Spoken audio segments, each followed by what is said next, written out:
What bro, பாசிசமும் பாயசமும் 2 பேரும் சேர்ந்து இங்கே ஒரு நடிக்கிறீங்க.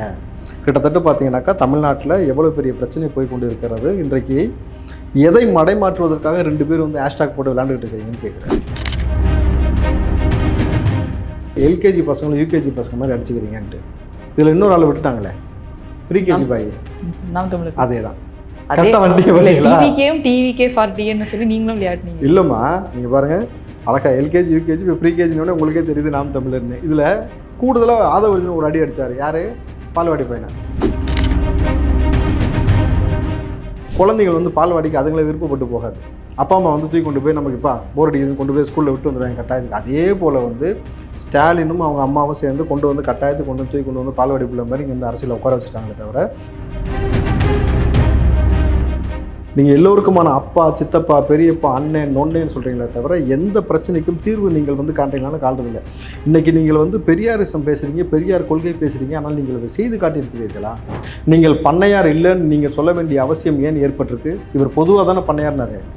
நீயே எங்கள் அப்பன் குதிரைக்குள்ளேருந்து முதல்ல வந்து நிற்கிற.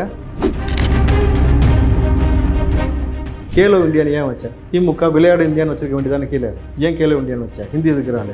நீங்கள் ஹிந்தி எதுக்குன்னு சொல்லிட்டு திமுக முதல்ல போய் இங்கிலீஷ் அழிச்சிட்டு இருக்கான் பெயிண்ட் போட்டு. பார்த்தீங்களா? ஏன்னா அவங்க கட்சிக்காரனுக்கு ஏதாவது சொல்லிக் கொடுத்து வளர்க்கணும். ஹிந்தி எது இங்கிலீஷ் எதுனே அவனுக்கு தெரியல. என்ன செய்யறதுன்னு புரியாமல் இப்படி கிறுக்குத்தனமாக உழைக்கிட்டு இருக்கிறீங்க. நீங்கள் என்ன செய்ய போகிறீங்கன்னு ஒரு விஷயம் இருக்குல்ல. ஆட்சி அதிகாரம் உங்கள் கையில் இருக்குது. என்ன செஞ்சுட்டீங்க இது வரைக்கும்? அந்த திட்டத்துக்குன்னு ஒரு திட்டம் இருக்குது. அந்த திட்டத்துக்கு நாங்கள் இந்த காசை கொடுக்குறோம். திட்டத்தை ஏற்றுக்காம நீ என்கிட்ட காசு கேட்டால் எப்படி கொடுக்க முடியும்? கல்விக்கு அப்போ வந்து நீ காசு கொடுக்க மாட்டியா? நான் ஒரு விஷயம் புதுசாக தரேன், கல்வியுடைய காசு கொடுத்தாச்சு. நான் புதுசாக உனக்கு ஒரு இது தரேன், வாங்கிக்கிறேன் அப்படின்னு நீ அக்செப்ட் பண்ணிக்கிற. லாஸ்ட்டில் வந்து நீ வாங்கிக்க மாட்டேன்னு சொல்கிற, காசு மட்டும் நான் இது கொடுக்கணும்னு கேட்குறாங்க. என்ன தவறு இருக்கு? சார், நேரு அவர்கள் வந்து பிரசாந்த் கிஷோரை நீங்கள் கூப்பிட்டு வந்து வேலை செஞ்சீங்களா? அப்போ இனிச்சுதா? அப்போ அவர் ஒரு ஆள் இல்லைன்னு சொல்ல வேண்டியதானே?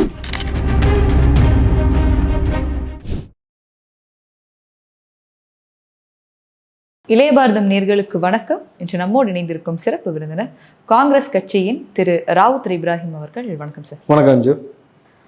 விஜய் அவர்களுடைய மேடை பேச்சு முடிச்சுட்டு அப்படியே ஹீட்டாக பேச போகிறோம். ஸோ என்னென்னா, விஜய் அவர்கள் வந்து தன்னுடைய பேச்சை எப்படி ஆரம்பிக்கிறாரு அப்படின்னா ஆங்கில மொழியில் ஆரம்பிக்கிறாரு. அப்புறம் செகண்ட் இம்பார்ட்டன்ஸ் தான் வந்து தமிழ் மொழிக்கே கொடுக்குறாரு. இவ்வளோ மக்கள், இவ்வளோ கட்சிக்காரங்க இருக்கும்போது பிரசாந்த் கிஷோர் அவர்கள் வந்து இவ்வளோ முக்கியத்துவம் வாய்ந்தவர் ஆயிட்டாரா விஜய்க்கு? நம்ம பயங்கரமாக யோசிச்சிருக்கீங்க போல் இருக்கு. ஆங்கிலத்தில் பேசியிருக்காரு, தமிழில் ஆரம்பிக்கலை. எங்கே வச்சு ஆரம்பிச்சிருக்காரு? பிரசாந்த் கிஷோரை போயிட்டு பேச வச்சாரா? பிரசாந்த் கிஷோரை வர வச்சு நிகழ்ச்சி நடத்தினாரா? சிறப்பு விருந்தினரே பிரசாந்த் கிஷோர் தான். அதற்காக அந்த ஒரு கண்ணியத்திற்காக ஒரு சொல், அதற்காக விஜய் வந்து இங்கிலீஷ்காரன் ஆயிடுவாரா? முதல்ல அந்த வணக்கமாவது தமிழில் சொல்லியிருக்கலாமேன்னு தோணுச்சு. யாரை சொல்ல வச்சாரு சார்? அவர் சொல்லலைன்றதான் நமக்கு தெரியும். அது யார் ஒருத்தங்க இப்போ அமித்ஷாலேருந்து யார் தமிழகத்துக்கு வந்தாலும் வணக்கம்ன்றது மோடி அவர்களோ யாரோ அந்த மக்களோட அந்த கனெக்ட் ஆகுறதுக்கு பேசுவாங்க. ஆனால் கட்சி தலைவர் வந்து இப்படி பேசினா வெல் செட். அதே தான், இதுதான் நான் எதிர்பார்த்தேன். அவர்கள் இங்கே வந்தால் மரபு ரீதியாக வணக்கம் சொல்லி எப்படி வந்து நமக்கான அங்கீகாரத்தை கொடுக்குறாங்களோ அதுபோல் வந்து பிரசாந்த் கிஷோருக்கு ஒரு அங்கீகாரத்தை கொடுக்கணும் தான் ஆரம்பித்தாரே தவிர, ஆனால் அதுக்கப்புறம் அடி வந்து ஒரே மாதிரி தான் இருந்தது. எந்த மாற்றமும் இல்லை. வாட் ப்ரோ, பாசிசமும் பாயசமும் 2 பேரும் சேர்ந்து இங்கே ஒரு நடிக்கிறீங்க. கிட்டத்தட்ட பார்த்தீங்கன்னாக்கா தமிழ்நாட்டில் எவ்வளோ பெரிய பிரச்சனை போய் கொண்டு இருக்கிறது. இன்றைக்கு எதை மடைமாற்றுவதற்காக 2 பேர் வந்து ஹேஷ்டாக் போட்டு விளையாண்டுட்டு இருக்கிறீங்கன்னு கேட்குறாரு. அதே மாநாட்டில் இன்னைக்கு இந்த விஷயம் நடக்கும்போது அங்கேயே நீங்கள் கெட் அவுட்னு எழுதிட்டு இங்கே வந்து நீங்கள் சைன் போடுங்கன்னு சொல்கிறாங்க. அவங்க விளையாடுறாங்கன்னு சொல்லிட்டு நீங்களும் அதான் இல்லை, கெட் அவுட்னு எழுதி தான் சைன் போட சொன்னாங்களா? ஆமாம், கெட் அவுட் இந்த விஷயங்கள் வந்து இங்கேருந்து போகணும். ஸோ அதில் வந்து எல்லா மாவட்ட தலைவர்களும் எல்லாரும் சைன் போட்டு என்ன விஷயம் வெளியில் போகணும், என்னென்ன விஷயங்கள் தமிழ்நாட்டில் நடக்கலோ அந்த விஷயத்த வந்து அவர் எழுதியிருக்காரு. மும்மொழி கொள்கையும் அதில் இருக்காங்க. பிரசாந்த் கிஷோர் வந்து சைன் போட கேட்குறாரு. இல்லை, நீங்கள் நல்லா புரிஞ்சுக்கோங்க எதற்காக அந்த கெட் அவுட். இவர்கள் சொல்வது போல் வந்து 2 பேரும் வந்து இங்கே இருக்கக்கூடிய மேஜரான இஷ்யூ நடந்துகிட்டு இருக்கும் பொழுது அதை குறித்து பேசலை. இந்த நொடி வரைக்கும் நம்ம பெரியப்பாவை பற்றி யாருமே அதுக்கப்புறம் பேசவே இல்லை. யார் பெரியப்பா? இவர் அப்பானா பெரியப்பா யாருமா? துரைமுருகன் தானே. துரைமுருகன் வந்து எவ்வளோ சீனியாரிட்டி பேசுனா ஹாஸ்பிட்டலில் போய் அட்மிட் ஆனார். அவரை குறித்து ஏன் இது வரைக்கும் அடுத்தடுத்த எந்த செய்திகளும் எந்த தரவுகளுமே வரல? நீங்கள் ஒரு விஷயம் பார்க்கணும். ஞானசேகரன் வழக்கில் கிட்டத்தட்ட அடுத்தடுத்து 7 வழக்குகள் 7 கேஸ் அவன் மேலே ஃபைல் பட்டு அவனை மறுபடியும் கைது செய்கிறாங்க. அந்த 2G வழக்கில் மீண்டும் வந்து அது பூதாகரமாக ஆவதற்கான எல்லா வேலையும் போய்கிட்டு இருக்கு. செந்தில் பாலாஜி மீண்டும் நீங்கள் அமைச்சராக தொடர வேண்டுமான்ற ஒரு கேள்வி எழுப்புறது இல்லாமல் அவரை வந்து அங்கேருந்து அப்புறப்படுத்துவதற்காக நீதிபதி ஒரு பக்கம் வேலை செஞ்சுக்கிட்டு இருக்கிறாங்க பொழுது இந்த பாலியல் அத்துமீறல் ஒரு பிரச்சனை போய் கொண்டிருக்கிறது. எல்லாத்தையும் ஒட்டுமொத்தமாக மடைமாற்றுவதற்காக 2 பேரும் வந்து ஒரு கபட நாடகம் ஆடுகிறீர்களா? ஸோ அதில் ரொம்ப அவர் சொன்னது எல்கேஜி பசங்களும் யூகேஜி பசங்க மாதிரி அடிச்சுக்கிறீங்கன்ட்டு. இதில் இன்னொரு ஆள் விட்டுட்டாங்களே, ப்ரீகேஜி பாய். நாம் தமிழர். அதே தான் கரெக்டாக வண்டி டிவிகே ஃபார் டின்னு சொல்லி நீங்களும் விளையாடுனீங்க. இல்லைம்மா, நீங்கள் பாருங்கள், அழகா எல்கேஜி யூகேஜி இப்போ ப்ரீகேஜினோட உங்களுக்கே தெரியுது நாம் தமிழர்னு. இதில் கூடுதலாக ஆதவர்ஜுன் ஒரு அடி அடித்தார். யார்? பால்வாடி பையனை. யார் பால்வாடி பையன்? உதயநிதி ஸ்டாலின் அவர்கள். ஏன் உதயநிதி பால்வாடி பையன் சொல்கிறோன்னாக்கா, இந்த குழந்தைங்க நைட்லாம் விடிய விடிய வந்து தூங்காமல் முழிச்சிட்டே இருக்கும், பகலில் தூங்கும். புரியுதுங்களா? அதே போல் வந்து உதயநிதி அவர்கள் வந்து பகல்லாம் தூங்க வேண்டியது, நைட்டு தாரிச்சு தூக்கி சுற்ற வேண்டியது எதுவுமே. நீங்கள் இன்னொரு விஷயம் ஏன் பால்வாடின்னு சொல்கிறோன்னாக்கா, குழந்தைகள் வந்து பால்வாடிக்கு அதுங்களை விருப்பப்பட்டு போகாது. அப்பா அம்மா வந்து தூக்கி கொண்டு போய் நமக்குப்பா போர் அடிக்குதுன்னு கொண்டு போய் ஸ்கூலில் விட்டு வந்துடுவாங்க கட்டாயத்துக்கு. அதே போல் வந்து ஸ்டாலினும் அவங்க அம்மாவும் சேர்ந்து கொண்டு வந்து கட்டாயத்துக்கு தூக்கி கொண்டு வந்து பால்வாடி பிள்ளை மாதிரி இங்கே வந்து அரசியல் உட்கார வச்சுருக்காங்களே தவிர, அரசியல் புரிதல் எதுவுமே இல்லாமல் உதயநிதி அவர்கள் செய்து கொண்டு இருக்கக்கூடிய இந்த வேலை. ஸோ ஒட்டுமொத்தமாக இந்த மாதிரி ஒரு விஷயம் போய்கிட்டு இருக்கு. நீங்கள் இப்படி கபட நாடகம் ஆடுவதை மக்கள் நம்புகிறார்கள் நினைத்து கொண்டிருக்கிறீர்களா? வாட் இஸ் திஸ் ப்ரோன்னு கேட்டு ஆரம்பிச்சிருக்காரு. நம்மளது யதார்த்தமான ஒரு விஷயத்தை இங்கே என்ன பதிவு பண்ண விரும்புகிறாங்கனாக்கா, இங்கே இருக்கக்கூடிய மேஜரான பிரச்சனை குறித்து ஒரு முதலமைச்சர் இது வரைக்கும் நடவடிக்கை எடுத்தாரா? இதுதான் மிக முக்கியமான கேள்வி. ஏன் எடுக்கலை? நீங்கள் எல்லோருக்குமான அப்பா, சித்தப்பா, பெரியப்பா, அண்ணன், நொன்னேன்னு சொல்கிறீங்களே தவிர எந்த பிரச்சனைக்கும் தீர்வு நீங்கள் வந்து காண்றீங்களான்னு காட்டுறதில்லை. இன்றைக்கி நீங்கள் வந்து பெரியாரிசம் பேசுகிறீங்க, பெரியார் கொள்கை பேசுகிறீங்க, ஆனால் நீங்கள் அதை செய்து காட்டியிருக்கிறீர்களா? இந்த பெரியாரை வைத்து இங்கே ஒரு கபட நாடகம் இங்கே தமிழ்நாட்டில் ஆடப்பட்டு கொண்டே இருக்கின்றதுனால தான் எடுத்தவொடனே பிகே கையில் பெரியாரை கொடுத்தார். அம்பேத்கரையோ காமராஜரையோ கொடுக்காமல் பெரியாரை கொடுத்ததற்கான காரணம் என்னன்னாக்கா, சீமானை வைத்து ஒரு பக்கம் இங்கே அரங்கேற்றக்கூடிய நாடகமும், இத்தனை ஆண்டு காலமாக பெரியார் சொல்லக்கூடிய சித்தாந்தத்தை நீங்கள் உள்வாங்கியிருக்கேன்னு சொல்லிட்டு ஒரு ஊருக்குள்ளே புல்லட் ஓட்டினா கையை வெட்டுறான். அப்போ உங்களுடைய ஆட்சியில் இது நடந்து கொண்டு இருக்கணும் பொழுது சட்டம் ஒழுங்கு எந்தளவு கேவலமாக இருக்குது, சாதிய பாகுபாடு எந்தளவு நீங்கள் ஊக்குவிச்சு வச்சிருக்கிறீர்கள் பொழுது இந்த கபட நாடகத்தை என்று உடைக்கப் போகிறீர்கள். நீங்கள் விரும்பினாலும் விரும்பாவிட்டாலும் எதிர்க்கட்சி தலைவர் வரிசையில் வந்து விஜய் உட்காருவார்னு ஆதவர்ஜுனா பேசுகிறார். எடுத்தோடனே முதலமைச்சர்னு சொல்லி பேசலை. 67 77 போல் வந்து எதிர்க்கட்சி தலைவராக வந்து உட்காருவார். கிரவுண்ட் லெவலில் வந்து நாங்கள் ஒர்க் பண்ணக்கூடிய வேலை வந்து ரொம்ப ஸ்ட்ராட்டஜியாக கொண்டு போக போகிறோம். பூத் கமிட்டியெல்லாம் உருவாக்க பிறகு பூத் கமிட்டிக்குன்னு ஒரு மாநாடை போட போகிறோம். நீங்கள் பாருங்கள், உங்களுக்கு நிகரான ஒரு மாற்று சக்தியாக நாங்கள் நிச்சயமாக வந்து நிற்போம் விஜய் சொல்கிறார். அதே மாதிரி விஜய் அவர்கள் இன்னொரு கருத்தை முன் வச்சிருக்காரு. திமுக இங்கே வந்து ஹிந்தி திணிப்பு அப்படின்ற ஒரு நாடகத்தை வந்து கையில் எடுத்துட்டு இருக்காங்க அப்படின்னு. அதற்கு நமக்கும் பல சான்றுகள் இருக்குது. முன்னாடி அவங்க ஹிந்திக்காக என்ன போராட்டம் பண்ணாங்க அப்படின்னு, இப்போ என்ன பண்ணிட்டு இருக்காங்கன்னு. அதை தாண்டி டிகே இளங்கோவன் அவர்கள் அவரோட ஒரு கருத்தை தெரிவிச்சிருக்காரு. இந்தி திணிப்பை திமுக பன்னெடு காலமாக எதிர்த்து வருகிறது அப்படின்றாரு. விஜயின் அரசியல் அறிவு அவ்வளவுதான். திமுகவில் யாரும் பண்ணையர் ஆகவில்லை, சிறை செல்ல தயாராக இருக்கிறோம், நாங்கள் வீட்டுக்குள் இருப்பவர்கள்ல களத்தில் இருப்பவர்கள் அப்படின்னு சொல்லியிருக்காரு. களத்தில் இருக்கீங்களா, அடுத்தவங்க களத்தில் இருக்கீங்களா நமக்கு தெரியுதுல்ல. நீங்கள் களத்தில் இருக்கிறேன்னு சொன்னீங்கன்னாக்கா, தமிழ்நாட்டில் என்ன பிரச்சனை இருக்குதுன்றது குறித்து முதலமைச்சர் ஏன் இது வரைக்கும் பேசலை? நீங்கள் பண்ணையார் இல்லைன்னு நீங்கள் சொல்ல வேண்டிய அவசியம் ஏன் ஏற்பட்டிருக்கு? இவர் பொதுவாக தானே பண்ணையார்னாரு. நீயே எங்கள் அப்பன் குதிரைக்குள்ளேன்னு முதல்ல வந்து நிற்கிற. ஏன்னா பண்ணையார்த்தனம் பண்ணிக்கிட்டு இருக்கிறது யாருன்னு நீங்கள் புரியுது. ஒரு பண்ணையார் தான் ஊருக்குள்ளே வந்து எல்லா அட்ராசிட்டியும் ஆரம்ப காலத்தில் பண்ணுவார். அவர் சொல்கிறது தான் சட்டம், அவர் வைக்கிறது தான் சட்டம். பண்ணையாருக்கு பிடிச்சிருந்துச்சுன்னா எந்த பொண்ணை வேணால் தூக்கிட்டு போயிடுவாங்க அப்படின்னு ஒரு சிஸ்டம்லாம் ஒரு காலத்தில் இருந்துச்சுன்னும் பொழுது, நீ ஞானசேகரன் போன்ற நபர்களை வளர்த்து விட்டு எந்த பண்ணையாருக்காக ஞானசேகரனை வேலை செய்ய வச்சிங்க? களத்தில் வந்து நீங்கள் சிறை செல்வதற்கு தயார்றீங்களே, எப்படி சிறை செல்வீங்க? இந்த மீசாவில் கைதானவர்னு ஒரு விட்டு விட்டுனார் ஸ்டாலின், அது போலவா? நல்லா தெளிவாக புரிஞ்சுங்க. நீங்கள் சிறை செல்றேன்னு சொல்கிறது எல்லாமே கவன நாடகம். நீங்கள் மீசாவில் கைது செய்யணும்னு சொன்னீங்களா, உண்மையாலும் மீசாவில் கைது செய்யப்பட்டாரா? இல்லையா? ஷா கமிஷன் மிக தெளிவான அறிக்கை கொடுத்துருக்குமா? மீசாவில் ஸ்டாலின் கைது செய்யப்படவில்லை, மீசா காலத்தில் கைது செய்யப்பட்டவர். அப்போ எவ்வளவு கபட நாடகம் நீங்கள் ஆடுறீங்கன்னு ஒரு விஷயம் இருக்குது. நீ சிறை செய்ய தயாராக இருக்கிற, ஹிந்தி எதிர்க்கிறன்ற. சரி, நான் கேட்கறதுக்கு பதில் சொல்லு. கேலோ இந்தியான்னு ஏன் வச்சேன்?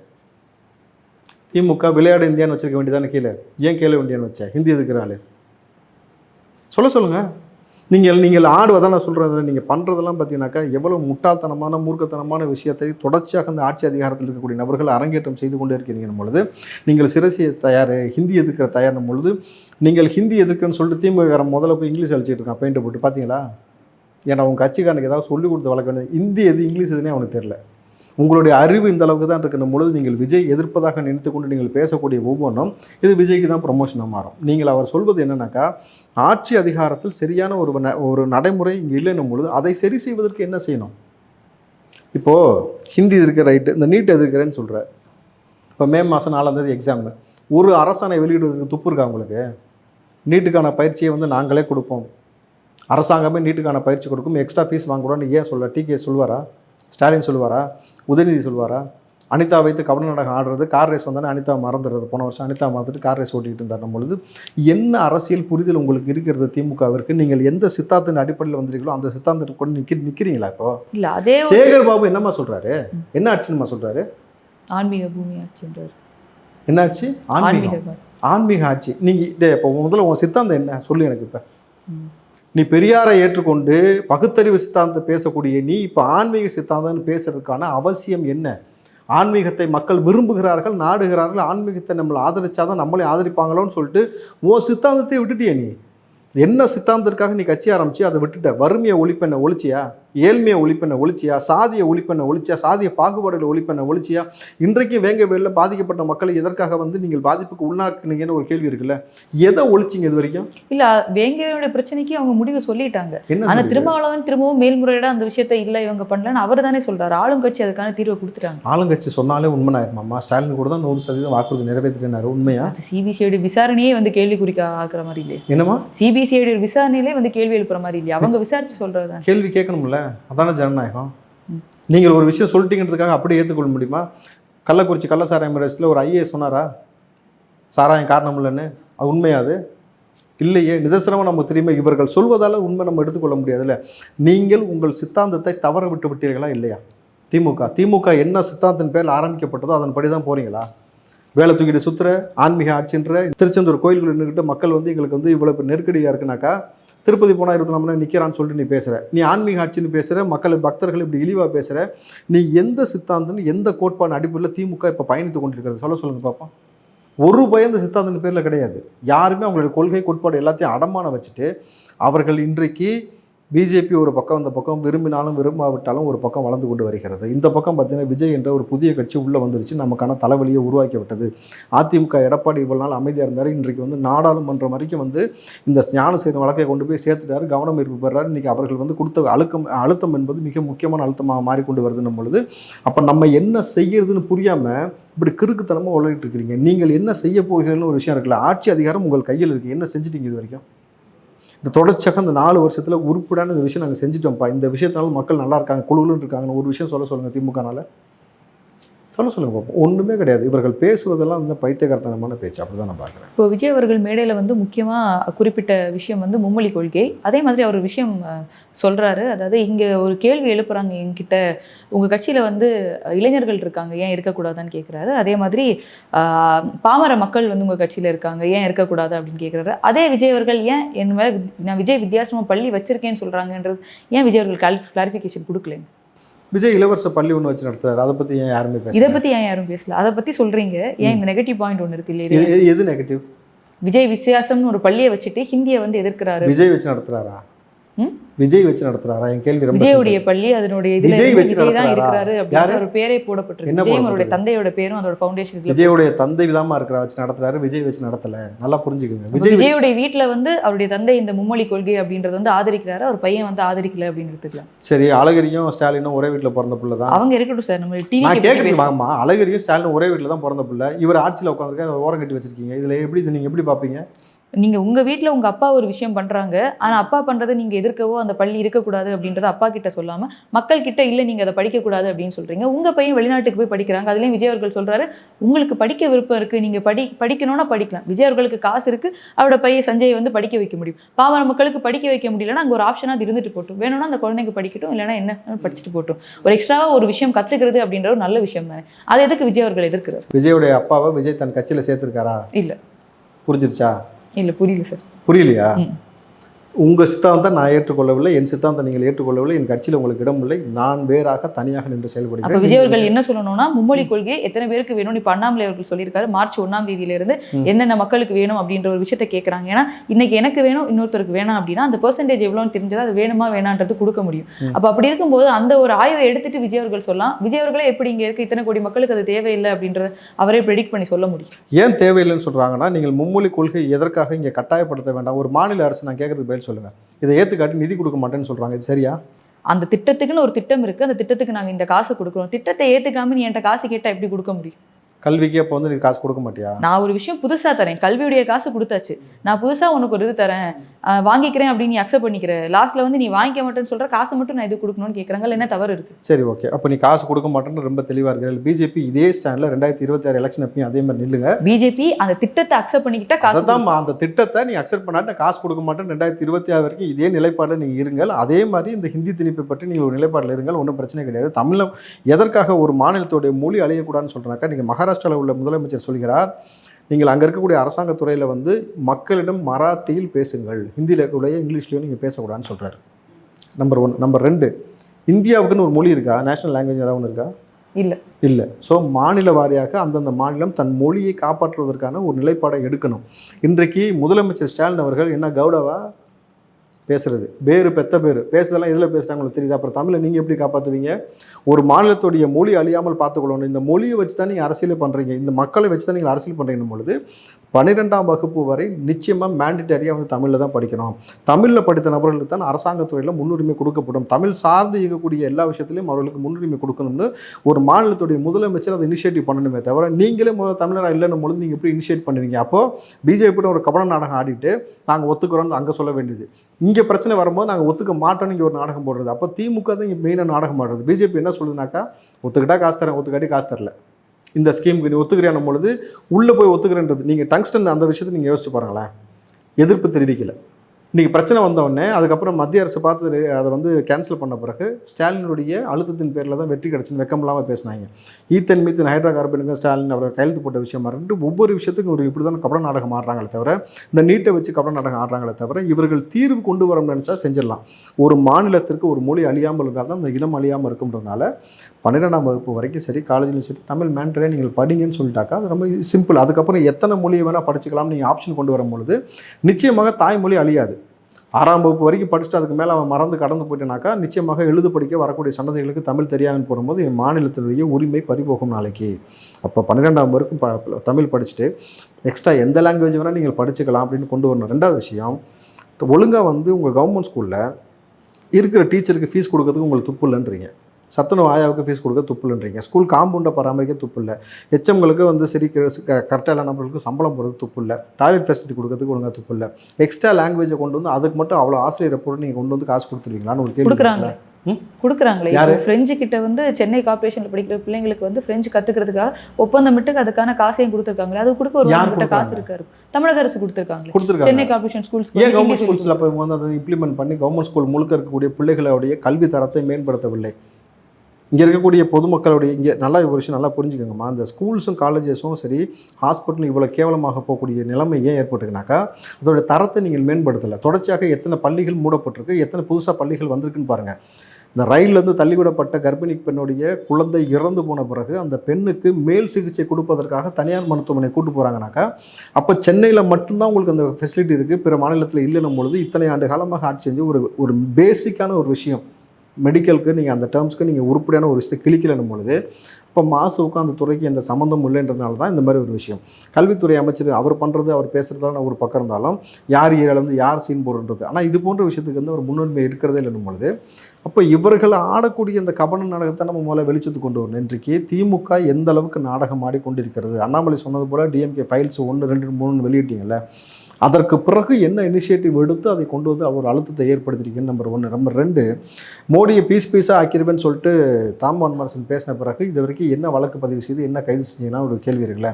அப்போ தொடர்ச்சியாக இவர்கள் உங்களை எதிர்ப்பது போல் எதிர்ப்பதும் நீங்கள் வந்து அவர்களை ஏன் வந்து நீங்கள் கடுமையாக நடவடிக்கை எடுக்க மாட்டீங்க, 2 பேரும் அடித்து கொண்டு நாடகம் ஆடுகிறீங்களா ஒரு கேள்வி எழுப்புறாங்கல்ல. இல்லை, செந்தில் பாலாஜி அவர்கள் 2 வருஷம் கிட்ட ஒரு ஜெயிலில் இருந்திருக்காரு அப்படின்னா அது கண்டிப்பாக நம்ம குறிப்பிடத்தக்க ஒரு விஷயம். அதே மாதிரி பொன்முடி அவர்களும் வந்து இந்த அளவுக்கு போயிட்டு வந்திருக்காரு, அங்கே போய் எனக்கு உடல்நிலை சரியில்லைன்னு சுப்ரீம் கோர்ட்டில் மேல்முறை பண்ணிட்டு இருக்காங்க. இதெல்லாம் வரும்போது மக்களுடைய கவனத்துக்கு போகும். இத்தனை நாள் பண்ணாங்களா இல்லையான்னு ஒரு திரும்ப பண்ணியிருக்காரு, அதனால தானே போயிருக்காரு, இல்லை ஏதோ ஒரு அக்யூசேஷன் இருக்கு, ஏதோ ஒரு குற்றம் இருக்குன்றது இதெல்லாம் பாஜக அவங்க சைடில் பண்ணுற ஒரு விஷயம். பாஜக பண்ணதுனால தான் வந்துச்சுங்களா?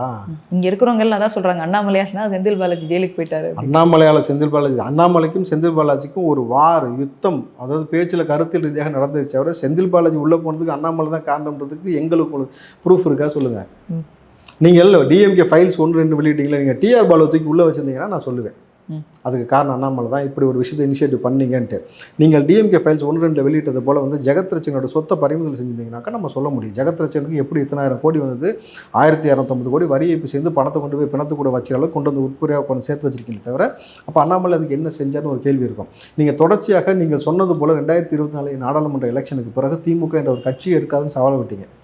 இன்றைக்கி எங்கே போயிட்டு இருக்கு திமுக கட்சி? 2025 வந்துருச்சு, உதயநிதி துணை முதலமைச்சர் ஆகிட்டார், அவர்களுக்கு நாளைக்கு 200 தொகுதியிலும் ஜெயிப்போன்னு சொல்லி நீங்கள் பேசிகிட்டு இருக்காங்க பொழுது அப்போ நீங்கள் என்ன பெரிய இம்பாக்டை ஏற்படுத்தின ஒரு விஷயம் இருக்குல்ல. உங்களுக்கு நல்லா தெரியும் எவ்வளோ வழக்குகள் திமுக நபர்கள் மீது இருக்குது, எவ்வளோ கனிம வளங்கள் திருடப்பட்ட வழக்கில் வந்து யார் யாரெல்லாம் மாற்றிருக்கிறாங்க, எவ்வளோ சொத்து குவிப்பு வழக்கு இருக்குது, எவ்வளோ வந்து முறைகேடாக சம்பாத்தியம் பண்ணியிருக்காங்க அப்படின்ற எல்லா விஷயம் உங்கள்கிட்ட இருக்கணும் பொழுது ஏன் இன்னும் பிஜேபி ரொம்ப சைலண்ட்டான ஒரு பாலிடிக்ஸ் பண்ணிட்டு இருக்கீங்க ஒரு கேள்வி எழுப்புறாங்கல்ல. அப்போ நீங்கள் அக்ரெசிவாக இதுக்கான தரவுகள் இருக்கணும் போது அடுத்தடுத்த நடவடிக்கை பாஞ்சிருக்கணும்ல, ஏன் பாயலை இன்னும்?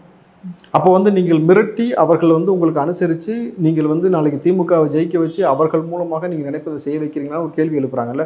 இந்த ஒரு சந்தேகம் எழுதுல, அதனால தானே உங்களை பாசிசம் பாயாசம் 2 பேரும் நடிக்கிறீங்கன்னு சொல்கிறாங்க. இப்போ தாவேக்காவோ இல்லை உங்களுடைய கருத்து என்ன அப்படின்னா, இங்கே தமிழ் அப்படின்றத மேண்டேட்டரியாக ஒரு 12th வரை நீங்கள் கட்டாயம் இதாக வச்சிங்க அப்படின்னா மும்மொழி கொள்கை வந்துச்சுன்னா பிரச்சனை இல்லை. பிரச்சனை இல்லை, தமிழ் மேண்டேட்டரி இல்லாதனால மட்டும்தான் இந்த மும்மொழி கொள்கை தமிழ் வந்து மேண்டேட்டரியாக நீங்கள் கொண்டு வரணும். ஒரு அரசு வந்து இந்த மாதிரி கொண்டு வந்துட்டு தாய்மொழியை எப்பயுமே எவனுமே விட்டு கொடுக்கூடாது. தாய்நாடு தாய்மண் தாய் மூணையும் விட்டு கொடுத்துமே வந்து வாழ்நாளில் வந்து ஜெயிச்சதா சரித்திரம் கிடையாது. அப்போ அந்த மொழியை நீங்கள் வந்து உறுதிப்படுத்தணும். அதற்கு ஏற்ப நீங்கள் என்ன செய்யணாக்கா வேலை வாய்ப்பில் சலுகைகள் கொடுக்கணும். இதே மாதிரி நீட்டை அதை குறித்து அனிதாவுடைய மரணத்தை குறித்து அந்த பாடல் பாடினவங்க வந்து அதையும் மென்ஷன் பண்ணுறாங்க. நீட்டை வச்சு திமுக அனிதா அப்படின்றத வச்சு திமுக ஒரு நாடகம் ஆடுது அப்படின்னு சொல்லும்போது விஜய் அவர்களும் அதை கையில் எடுக்கிறாரு அப்படின்னு எடுத்துக்கலாமா? இதனால இந்த சந்தேகம் கேட்குறேன் அப்படின்னா, அனிதா அவர்கள் இறந்தாங்க, அவங்களுடைய மதிப்பெண் 1176 78 நினைக்கிறேன். அது மட்டும் இல்லாமல் அவங்களுக்கு ஒரு கட் ஆஃப் இருக்குது. அந்த கட் ஆஃபுக்கு அவங்க நீட்டு பாஸ் ஆகியிருந்தால் அவங்களுக்கு எங்கேயாவது கிடச்சிருக்கும். நீட்டை அவங்க பாஸ் ஆகலை. அவங்க 12ஆம் வகுப்பில் அவங்க எடுத்த மதிப்பெண்ணுக்கும் அவங்களுக்கு எந்த மெடிக்கல் காலேஜ்லையும் கிடைக்க போகிறது இல்லை. ஏன்னா அவங்களுடைய மதிப்பெண் 12ஆம் வகுப்புலேயே அவருக்கு கிடைச்ச மதிப்பெண் கம்மி தான். அப்போ நீட்டுனால தான் அனிதா செத்தாங்க அப்படின்ட்டு திமுக ஒரு நாடகம் ஆடும்போது அந்த நாடகத்தையும் விஜய் அவர்களும் கையில் எடுக்கிறாங்க. சொல்லலாம் இல்லையா, நீட்டு சரியில்லை, இல்லை மக்களுக்கு படிக்க முடியல, தனிப்பட்ட கருத்து வைக்கலாம். ஆனால் அனிதா அவர்கள் வந்து இறந்ததுக்கு நீட்டு மட்டுமே காரணம். அப்படி பார்த்தா 12ஆம் வகுப்பில் அவங்களுக்கு மார்க்கு கம்மி, நீட் எக்ஸாம்லன்னா அவங்களால டாக்டர் சீட் வாங்க முடியாது. 12ஆம் வகுப்புனால தான் அனிதா அவர்கள் இறந்து போனாங்கன்ற ஒரு வாதத்தை முன்வைக்கலாம். நீட்னால அனிதா மட்டும் தான் இறந்து போனாங்களா? அனிதாவை தானே தாவேக்காவும் கையில் எடுக்கிறீங்க. அனிதா மட்டும்தான் இறந்து. என்னுடைய கேள்வி, தாவேக்கா அனிதா பேர் இல்லாம வேற பேர் சொல்லணும். ஏன் அனிதாவை வந்து அனிதா பேர் இல்லாம எல்லா பேரும் தான் சொல்றாங்க? நீங்கள் நீட்டோடைய மரணத்தை தான் மெயினா பேசுறாங்க, தவிர வெறும் அனிதா மட்டும் யாரும் அங்க பேசல. அதான் சார், அப்போ ஒரு 10th படிக்கும்போது ஒரு பையன் இறந்து போறான், 10th எனக்கு ஸ்ட்ரெஸ்ஃபுல்லா இருக்கு, 12th எனக்கு ஸ்ட்ரெஸ்ஃபுல்லா இருக்கு, 5ஆம் கிளாஸ் படிக்க எனக்கு ஸ்ட்ரெஸ்ஃபுல்லா இருக்குன்னா இங்க எக்ஸாமே வைக்காம இருந்துடலாம். பணச்சுமை இதனால அதிகமாச்சுன்னு சொல்லி கூட அவங்க பெற்றோர் இறந்து போன கதை எங்கேயாவது கேள்விப்பட்டீங்களா? 10th நீங்க சொன்ன 5th அதே மாதிரி தான் இந்த மும்மொழி கொள்கை இல்லாம சிபிஎஸ்இ குழந்தைக்கு மும்மொழி கொள்கையை படிக்க முடியும், அங்க நான் காசு கட்டணும்னு நினைச்சு அந்த பண சுமையிலையும் இறந்து போற பேரண்ட்ஸ் இருக்காங்க இல்லையா? இறந்து போயிருக்காங்களா? மும்மொழி கொள்கை நீங்க எதிர்க்கிறீங்க, அந்த மும்மொழி கொள்கை என் குழந்தைக்கு வேணும்னு இறந்து போற பேரண்ட்ஸ் சொல்லுங்க. நீங்க கேட்டீங்கன்னா நான் கேட்க சொல்லுங்க. நீங்கள் சொன்ன மாதிரி 5th 7th பிள்ளைகளோட பேரண்ட்ஸ் இதே போல் தற்கொலை செய்து எங்கேயாவது வரலாறு நீங்கள் பார்த்துருக்கீங்களா? ஒரு கேஸ் ஹிஸ்ட்ரி காட்டுங்க. ஆனால் நீட்னால அந்த பணத்தை கட்ட முடியாமல் கிட்டத்தட்ட அந்த மன உளைச்சல் ஏற்பட்டு இறந்த பெற்றோர்கள் இருக்கார்கள். பெற்றோர்களுக்கு இவ்வளோ பெரிய மனச்சுவை ஏற்படுமா? அது நீட் சென்டரில் மட்டும்தான் இருக்குன்றீங்க? நீட்னால தான் அந்த பிரச்சனை இருக்குது. நீட் சென்டரில் மட்டும்தான் இந்த மாதிரி விஷயம் நடக்குது. ஸ்கூல்ஸ்லையோ இல்லைனா ஒரு ஜேஇ எக்ஸாம்லையோ ஐபிஎஸ் எக்ஸாம் படிக்க போகிறோம், அங்கே எங்கேயுமே இந்த மாதிரியான சுமைகள் வந்து பேரண்ட்ஸுக்கும் இல்லை ஸ்டூடெண்ட்ஸுக்கும் இல்லை. இந்த மாதிரி படிக்கணுன்ற அழுத்தம். நீங்கள் தானே தொடர்ந்து தேர்ந்தெடுக்கிறீங்க ஐஏஎஸ் படிக்க போகிறதுக்கு. அதே டாக்டர் படிக்கணும் நீங்கள் தானே தேர்ந்தெடுக்கிறீங்க. நான் தான் தேர்ந்தெடுக்கிறேன். அது வந்து எனக்கான கனவு, புரியுதுங்களா? எனக்கான கனவு, எனக்கான அழுத்தத்தில் வந்து பொருளாதார ரீதியாகவும் பெற்றோர் ரீதியாகவும் கொடுக்கப்படும் போது அந்த நெருக்கடி ஏற்படுது. ஐஏஎஸ் படிக்க போனவங்க எங்கேயாவது வந்து சூசைட் பண்ணிட்டு காட்டுங்க பார்ப்போம். இறந்துருக்காங்க சார், இறந்துருக்காங்க. ஐஐடியில் தானே பல எக்ஸாம்ஸ் வந்து என்னால் பாஸ் பண்ண முடியலன்னு இறந்துருக்கவங்க இருக்காங்க. என்னால் என்னோட கோலை வந்து ரீச் பண்ண முடியலன்னு இறந்துருக்கவங்க. அப்போ எல்லாத்துக்குமே என்ன பிரச்சனையா இருக்கீங்க? படிக்கிற அறிவு பிரச்சனையா இருக்கா, பணம் பிரச்சனையா இருக்கா? அது ஒவ்வொருத்தருடைய தனிப்பட்ட. ரொம்ப சிம்பிளாக உங்களுக்கு புரிய வச்சிருவா. இந்த முறை பிரச்சனை இல்லை, அடுத்த முறை நீ பாஸ் ஆகிக்கப்பான்னு பெற்றோர்கள் சொல்கிறவங்களுக்கு ஃபீஸ் ஸ்ட்ரக்சர் இல்லாமல் போனால் ரொம்ப இயல்பாக ஒரு விஷயம் போகும். ஒரு படிப்பை படிக்க சொல்வதற்காக படிக்க முடியலன்னு தற்கொலை பண்ணிக்கிற அளவுக்கு அவனுக்கு ப்ரெஷரைஸ் கொடுக்குறீங்கனாக்கா என்ன சிஸ்டம் கொண்டு வந்திருக்கீங்கன்னு ஒரு விஷயத்தை நீங்கள் பார்க்கணும். ஆரம்ப கட்ட காலத்தில் நீங்கள் யோசிச்சு பாருங்கள், 20-30 வருஷத்துக்கு முன்னாடி வந்து படிப்புக்காக தற்கொலை பண்ணிக்கிட்டாங்களான்னு ஒரு கேள்வி இருக்குல்ல. +1 +2 இறந்து போனால் தற்கொலை பண்ணிக்கிறாங்கன்ற மட்டும் தான் நீங்கள் பார்க்க முடியும், தவிர பெரிய லெவலில் அவனுக்கு ப்ரெஷரைஸ் கொடுக்கப்பட்டுச்சான்றலாம் கிடையாது. அப்படி நீங்கள் பார்க்கும்போது நம்ம பின்னோக்கி பல விஷயமா ஒரு பேசிக்காக அதை பேச வேண்டியிருக்கு. இங்கே படிப்பு முக்கியம் அப்படின்ற ஒரு விஷயத்தை வச்சுட்டாங்க. படித்தாதான் உனக்கு மதிப்பெண் வச்சுட்டாங்க. இங்கே இருக்கிற எல்லா கோடி மக்களுக்கும் வந்து புக்கை பார்த்து படித்து டிகிரி எடுக்கிற அளவுக்கு இது கிடையாது. ஒருத்தனுக்கு ஸ்போர்ட்ஸில் இருக்கும், டான்ஸில் இருக்கும், சினிமாவில் இருக்கும். ஆனால் அதை தாண்டி அவன் வந்து ப்ரெஷரைஸாக இங்கே படித்து தான் ஆகணுன்றப்போ இந்த மாதிரி விஷயங்கள் நடக்க தான் செய்யும் இல்லையா? அதுக்குன்னு சொல்லிட்டு நம்ம அதை மீண்டு கடந்து போக முடியாது இல்லையா? இங்கே அது வேணும், படித்தாதான் மரியாதைன்றப்போ அவன் அந்த இதுக்குள்ளே அவன் தள்ளப்படுறான். அப்போ அதை சொல்கிற எல்லாருக்கு மேலேயும் அந்த ப்ரெஷர் இருக்குது இல்லையா? அவங்களும் அந்த குற்றவாளி கூண்டில் தான் நின்னாகணும். நீ ப்ரெஷர் பண்ணுற, படிப்பு தான் முக்கியம், படித்தாதான் அவனை மதிப்பாங்கன்ற ஒரு ப்ரெஷரைஸ் அப்போ இருக்குது அப்படின்னு எடுத்துக்கலாம். யார் பண்ணுறா ப்ரெஷர்? தலைவர்கள் எல்லாரும் சொல்கிறாங்களே படிப்பு தான் முக்கியம், படிப்பு தான் அவனை கொண்டு போ, அது ஒரு உண்மை அப்படின்னு எடுத்துக்கிட்டாலும் அதுதான் அவனை கொண்டு போன்னு சொல்லும்போது பேரண்ட்ஸ் யோசிப்பாங்க இல்லையா? என் புள்ள படித்தாதான் மதிப்பாங்க, என் புள்ள அப்போ இப்படி இருக்கணும், நாங்கள் இந்த சமுதாயத்தை சார்ந்திருக்குமோ, படித்தாதான் எங்களுக்கு உயர்வு கிடைக்கும், படிக்கணும். இதுவும் ஒரு ப்ரெஷரைஸ் தானே. அதையும் ஒரு ப்ரெஷரைஸாக எடுத்தால் இதுவும் ஒரு ப்ரெஷரைஸ் தான். இது வரைக்கும் 12th வரைக்கும் ஃபஸ்ட் ரேங்க் வாங்கினவன், ஸ்டேட் போர்டில் வந்து கிட்டத்தட்ட பார்த்தீங்கன்னாக்கா ஸ்டேட் லெவலில் ஃபஸ்ட்டு வாங்கினவன் அப்படின்ற பல நபர்கள் நம்ம பார்த்துருக்கோம். இல்லை டிஸ்டிங்ஷன் வாங்கிட்டோம், அவ்வளோ வாங்கிட்டோன்னு. அந்த நபர்களுடைய வெற்றி பெற்ற எண்ணிக்கையை காட்டுங்க. இன்றைக்கி எங்கே வந்து அவங்க நிற்கிறாங்கன்னு ஒரு விஷயத்தை காட்டுங்க. அதே மாதிரி சாமானியமாக படித்த பிள்ளைகள் மேலே வரவே இல்லையான்றதையும் காட்டுங்க. கல்வி அறிவு என்பது உங்களுக்கு வந்து நீங்கள் தெரிஞ்சுக்கிட்டு 35 மார்க் வாங்கினா கூட உனக்கு அதில் பெருசாக இன்ட்ரெஸ்ட் இல்லைப்பா, நீ படிக்கிற பேசிக்காக நான் பாஸ் ஆகணும் படிச்சுட்டேன், எனக்கு தனியாக வேறு திறமை இருக்குன்னு அவன் படிக்கிறான்னா இதில் உளவியல் ரீதியான சில பிரச்சனைகள் இருக்குது. முதல்ல பெற்றோர்களுக்கும் பிள்ளைகளுக்குமான ஒரு புரிதல் இருக்கணும். ஃபஸ்ட்டு விஷயம் அந்த பெற்றோர்கள் வந்து பேசிக்காக பிள்ளைகளுக்கு எஜுகேட் பண்ண வேண்டிய விஷயம் என்னென்னாக்கா, கல்வி என்பது ஒரு படிப்பு வந்து உங்களுக்கு நாளைக்கு ஒரு சர்டிஃபிகேட் கிடைக்கும், அது மூலம் ஒரு இடத்துக்கு ஒரு வேலைக்கு போகிறதுக்கு உதவுமே தவிர அதை படித்து தான் நீ வந்து மிகப்பெரிய ஒரு லெவலில் வரணுன்றதுக்கான ஒரு ப்ரெஷரை எடுத்துக்காத. கல்வி எப்படி நீங்கள் படிக்கணும் ஒரு விஷயம் இருக்குது. எல்லா இடத்துலையும் பார்த்தீங்கன்னாக்கா கல்வியை எளிய முறையில் பிள்ளைகளுக்கு சொல்லிக் கொடுக்கறதுக்கான வழிமுறை எடுக்கணும். ஐஜிசிஎஸ்சி சிலபஸ் கேள்விப்பட்டிருக்கீங்களா? அதில் படிக்கக்கூடிய மாணவர்களுக்கு இவ்வளோ ப்ரெஷர்ஸ் இருக்குன்னு கேள்விப்பட்டிருக்கீங்களா? கிடையாது. ஐஜிசிஎஸ் மாணவர்களுக்கு இவ்வளோ ஒரு ப்ரெஷர் இல்லை. அப்போ கல்வி எப்படி எளிமையாக கொண்டு போய் சேர்க்கணும்னு சொல்கிறது ஸ்கூல்ஸ் அண்ட் காலேஜஸ் இருக்குல்ல, நீங்களும் அதை கையாளணும். ஒரு அரசாங்கம் அதுக்கான ஒரு அரசாணையை வெளியிட்டு ஒரு சிஸ்டமேட்டிக்காக சில விஷயம் கொண்டு வரணும். அதில் பணம் மேஜர் ரோலாக ப்ளே பண்ணி வந்து இன்றைக்கி வந்து போயிடக்கூடாது. இந்த ஸ்கூலில் படித்தா தான் நமக்கு ஸ்டேட்டஸ், இந்த காலேஜில் படித்தா தான் நமக்கு ஸ்டேட்டஸ்ன்ற அந்த மனப்போக்கை மாற்றினா முதல்ல நீங்கள் வெளிநாடுகள்லாம் பார்த்தீங்கன்னாக்கா அரசு ஸ்கூலில் படிக்கிறது தான் அதிகமான ஆர்வம் செலுத்துவாங்க. ஏன்னாக்கா அங்கே இருக்கக்கூடிய தரம் என்பது அந்தளவுக்கு உச்சபட்சமாக இருக்கும். இன்றைக்கு அரசாங்க மருத்துவமனையும் அரசாங்க கல்வித்துறையும் இங்கே வந்து அந்த அளவுக்கு இல்லைன்னும் பொழுது பலவிதமான நெருக்கடிகளுக்கு உள்ளாக்கப்படுகிறார்கள். இங்கே தொடர்ச்சியாக ஒரு அந்த நீட்டுக்காக மாணவ பிள்ளைகளை நீங்கள் எக்ஸாமுக்கு முன்னாடி கையாளக்கூடிய முறை ஒன்று இருக்குல்ல, தலைக்குள்ளே முடிய விட்டு கோதலேருந்து அவர்கள் உள்ளாடை வரைக்கும் செக் பண்ணக்கூடிய சிஸ்டம் இருக்குல்ல, இது முதல்ல சரியான விஷயமா? நான் என்ன கேட்குறேன், முதல்ல ஒரு கிளாஸ் ரூமில் வந்து 1க்கு 2 எக்ஸாமினர் போடு, 4 பக்கம் சிசிடிவி வை, அதை மீறி அந்த பிள்ளைகள் காப்பி அடித்தா வெளியில் அனுப்பு. நீ உள்ளே விட்டு கையை விட்டு நோண்டுறதுக்கான அதிகாரம் யார் கொடுத்தா? இதை வந்து ஒரு அரசாங்கம் எப்படி வேடிக்கை பார்க்கலாம்? மாநில அரசோ மத்திய அரசோ? அதுக்கு மேலே பதில் சொல்லுங்கள். இது ஒரு அழுத்தம் கிடையாதா மாணவர்களுக்கு? அப்போ எவ்வளவு ஒரு வயது வந்த பிள்ளைகளுக்கு மீது வந்து பெற்றோரை தாய் தகப்பனை கை வைக்கிறது இல்லைம்மா. நீங்கள் வந்து எந்த மாதிரியான ஒரு ப்ரெஷரைஸ்லாம் தொடர்ச்சியாக கொடுக்கும் பொழுது எல்லா விதத்துலையும் மன அழுத்தம் ஏற்படும் போது அவங்களுக்கு அங்கே ஃப்ரஸ்ட்ரேஷன் ஏற்படுது. இன்னொரு விஷயம் என்ன சொல்லணும்னா, இப்போ யூபிஎஸ்சி போன்ற தேர்வுகளும் இந்த மாதிரியான விஷயம் இருக்குது, ஆனால் அது ஹைலைட் பண்ணப்படல. நீட் அப்படின்றது ஒழிக்கணுன்றதுனால அது ஹைலைட் பண்ணப்படுதுன்னு ஒரு விஷயம் இருக்குது. நீட்டை ஒழிக்கணும்னு எதுக்கு சொல்கிறாங்க? இன்னும் ஒரு விஷயம் சார், நீட் வந்ததுக்கு அப்புறமா முன்னாடி எல்லாம் வந்து காசு இருந்தால் நான் டாக்டர் ஆக முடியுன்ற ஒரு நம்பிக்கை இருக்கும். உன் அப்பா டாக்டரா, நான் டாக்டர் ஆகுறேன், என்கிட்ட காசு இருக்கா, நான் டாக்டர் ஆகுறேன்ற மாதிரி இருக்கும். இன்னைக்கு திருவண்ணாமலையில் ஒரு அண்ணனும் தங்கச்சியும் ஒரே வீட்டில் இருக்கிறவங்க, அந்த வீட்டுக்குள்ளே வந்து எப்படி இந்த 4 பேர் வாழ்றாங்கன்ற மாதிரி ஒரு நிலை. ஆடு மேய்ச்சிட்டு இருந்தவங்க, நீட்டு நாங்கள் கோச்சிங் கிளாஸ் போகல, எதுவுமே போகல, நாங்கள் படித்தோம், அவங்களுடைய அந்த நாலேஜ் அது எல்லாருக்கும் இருக்காது, ரைட். ஆனால் அதில் வந்து அந்த குழந்தைங்க 2 பேருக்குமே கவர்மெண்ட் காலேஜில் வந்து டாக்டருக்கு சீட் கிடச்சிருக்கு. அது நீட் இருந்ததுனால தான். இல்லாமல் இருந்தது அப்படின்னா, அப்படி ஒரு இது இல்லை அப்படின்னா, அவங்களுக்கு அது கிடைக்கலன்னா அந்த குழந்தைகள் மறுபடியும் காசு இல்லை, என் அப்பாவில் படிக்க வைக்க முடியலன்னு தன்னோட அந்த எய்மும் அந்த ட்ரீமும் வந்து ஷேட்டர்டாக இருக்கும் இல்லையா? ஸோ நீட் இதுக்கெல்லாம் வழிவகுத்துக்கு அதை நம்ம அக்செப்ட் பண்ணி தானே ஆகும். நீட் நான் சொல்கிறது, நீட்டோட மேஜர் பிரச்சனை நான் சொல்கிறது பணம் தான்மா. ஃபஸ்ட்டு அதை தான் புரிஞ்சுக்கணுன்றேன். இந்த பணம், இந்த ஃபீஸ் ஸ்ட்ரக்சர் ஒரு அரசாங்கம் என்ன சொல்லணும்னா, படிப்புக்கு இப்படி ஒரு விஷயத்தை வந்து நீங்கள் +1 +2லேருந்து நீட்டை வந்து பயிற்சியை ஸ்கூல்ஸே கொடுக்க ஆரம்பிங்கன்ற. அதுக்கு எதுக்கு எக்ஸ்ட்ரா ஃபீஸ் வாங்குறீங்க? எதுக்கு தனியாக இவ்வளோ ப்ரைவேட் செக்டார்ஸ்க்கு நீங்கள் அனுமதி கொடுத்தீங்க? லட்சக்கணக்கில் ஃபீஸ் வாங்குறதுக்கு நீங்கள் எப்படி அனுமதிக்கலாம்? நீங்கள் தான் என்ன சொல்கிறீங்க, படிக்கணுன்றீங்க, கல்வி தான் ரொம்ப முக்கியன்றீங்க. பெரியார் தான் சொன்னார், அண்ணா தான் சொன்னார், எல்லா தலைவர்களும் தான் சொன்னாங்கன்னு சொல்லிட்டு நீங்களே அதுக்கு ஒரு ஃபீஸ் ஸ்ட்ரக்சர் வாங்குறீங்க. இப்போ திமுக காரண்ட் இருக்கக்கூடிய மேஜரான பிரச்சனை தெரியுங்களா? ஸ்கூல் பெருவாரியான திமுக காரண்ட ஸ்கூல் இருக்கும், காலேஜ் இருக்கும், சாராய ஃபேக்ட்ரி இருக்கும், அதுக்கப்புறம் பார்த்தீங்கன்னா ஹாஸ்பிட்டல் இருக்கும். படித்தாலும் மட்டும் தான் படிக்கணும், குடித்தாலும் மட்டும் தான் வாங்கி குடிக்கணும், செத்து போனாலும் மட்டும் தான் போய் ஹாஸ்பிட்டல் ட்ரீட்மெண்ட் பார்த்து செத்து போகணுன்ற மாதிரியான ஒரு சிஸ்டம் இருக்குல்ல. இதையெல்லாம் ஒழிக்காமல் எப்படி இதை சரி செய்ய முடியும்? அப்போது என்ன செய்யணும்னா, இப்போ நீட்டை கொண்டு வந்த மத்திய அரசு கூட நீங்களாவது ஒரு அரசாணையை பிறப்பிச்சிருக்கணும். நீட்டுக்கு இது போல் ப்ரைவேட் செக்டார்ஸ்க்கு வந்து ஃபீஸ் வாங்கி ஒரு விஷயம் செய்யக்கூடாது. அந்தந்த மாநில அரசே வந்து நாங்கள் கல்விக்கு நிதி கொடுக்குறோம்ல, அந்த நிதியில் வச்சு நீங்கள் உங்களுக்கு நிதியில் வச்சு தனியாக டீச்சர்ஸ் போட்டு இலவசமாக மாணவ பிள்ளைகளுக்கு கல்வியை கற்றுக் கொடுங்கன்னு அதையாவது மத்திய அரசு கொண்டு வரணும். ஒன்று மத்திய அரசு கொண்டு வரணும், இல்லை மாநில அரசு கொண்டு வரணும்.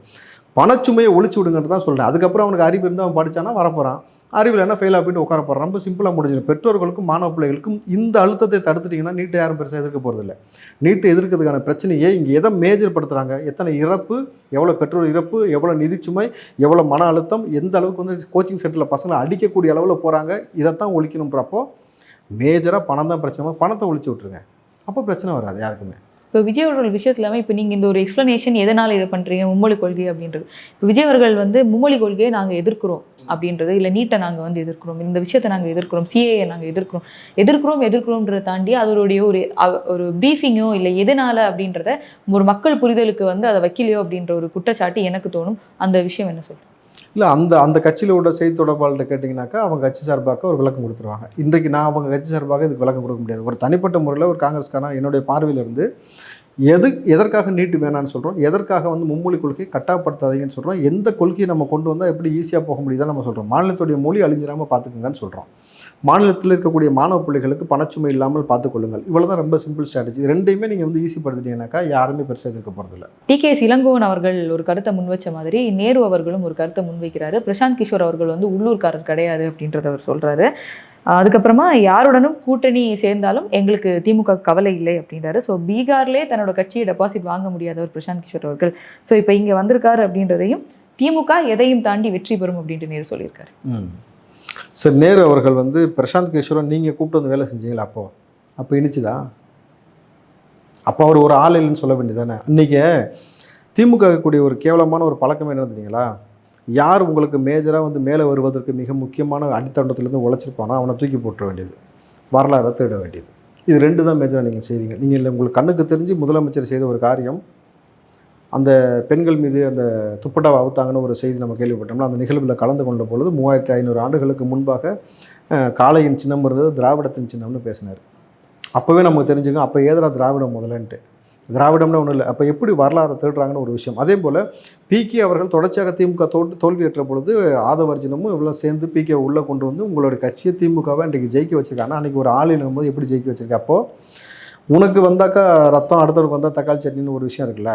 அப்போ அந்த மாதிரி விஷயம் தான். அன்றைக்கி இனிச்சது உங்களுக்கு அந்த தக்காளி, இன்றைக்கி அந்த தக்காளி புளிக்குதுன்னும் பொழுது இப்போ நேரு அவர்களுடைய புரிதலும் அறிவும் அவ்வளோதான். அப்போ திமுக நபர்களாலே இந்த கபட நாடகம், ரெட்டை வேடம் போடுவது, ரெட்டை நாக்குன்றது திமுகவுக்கு ரொம்ப அந்த ரெட்டை வேடத்தை பிகேயும் போடுறாரோன்னு தோணுது. ஏன்னா பிகே அவர்கள் சொல்லியிருக்காரு, அவரோட கட்சி ஸ்வராஜ்ய பார்ட்டி ஆரம்பிச்சப்போ எந்த கட்சிக்கும் நான் ஸ்ட்ராட்டஜி பண்ண மாட்டேன் அப்படின்னு. இன்னைக்கு டிவிகேக்கு பண்ண உடனே அவர் மேடையில் டிவிகே வந்து ஒரு கட்சி இல்லை, ஒரு மூவ்மெண்ட் அப்படின்னு மாற்றிட்டார். அந்த கட்சிக்காக நான் வேலை செய்யறேன்னு சொல்லலையே அவர். தெளிவாக கேட்டீங்களா? அப்போ எதுக்காக பிகே அவர் கூப்பிட்டு வந்திருக்காரு? நட்பு ரீதியாக கூப்பிட்டுருக்காரு, வந்திருக்காரு, அவ்வளோதான். அவர் ரொம்ப தெளிவாக பதிவு பண்ணியிருக்காரு. அப்போ இந்த ஃபங்க்ஷன் முடிஞ்சோடனே பிகே போயிடுவார், டிவிகேக்கு எந்த ஒரு உதவியும் பண்ண மாட்டார். இப்போதைக்கு நாங்கள் வேலை செய்யறோம் அவர் சொல்லவே இல்லைம்மா. ஆனால் வந்து அதிமுகக்காக அவர் வேலை செய்ய போகிறாரு, கையெழுத்து போட்டாங்க, பெரிய அமௌண்ட் வாங்கிட்டாரெல்லாம் இப்போ பேசிக்கிட்டு இருந்தாங்க ஊடகத்தில். அதுவும் பொய்த்து போச்சா? பிகே ரொம்ப தெளிவாக சொன்னார், தோனியை நீங்கள் எந்த அளவுக்கு தூக்கி கொண்டாடுறீங்களோ அதுபோல் வந்து நாளைக்கு வந்து விஜய் ஜெயிச்சிட்டாருனாக்கா நீங்கள் என்னை தூக்கி கொண்டாடுவீர்களா? சில ஸ்ட்ராட்டஜி வகுத்து கொடுத்தாலும் கேட்குறாரு. ஆனால் நான் இதுக்காக வேலை செய்ய போகிறேன்னு இது வரைக்கும் சொல்லலை. இவர்களுடைய ரெஸ்பான்ஸ் என்னன்னு சொல்லி பேசிகிட்டு இருக்காங்க. மேபி நாளைக்கு வேலை செய்யலாம், ஆனால் இப்போ வரைக்கும் உறுதிப்படுத்தப்படலன்னும் பொழுது அவ்வளோதான், கடந்து போயிடலாம். எங்களோட இணைந்து பல்வேறு கருத்துக்களை பயந்தமைக்கு ரொம்ப நன்றி. நன்றிப்பா.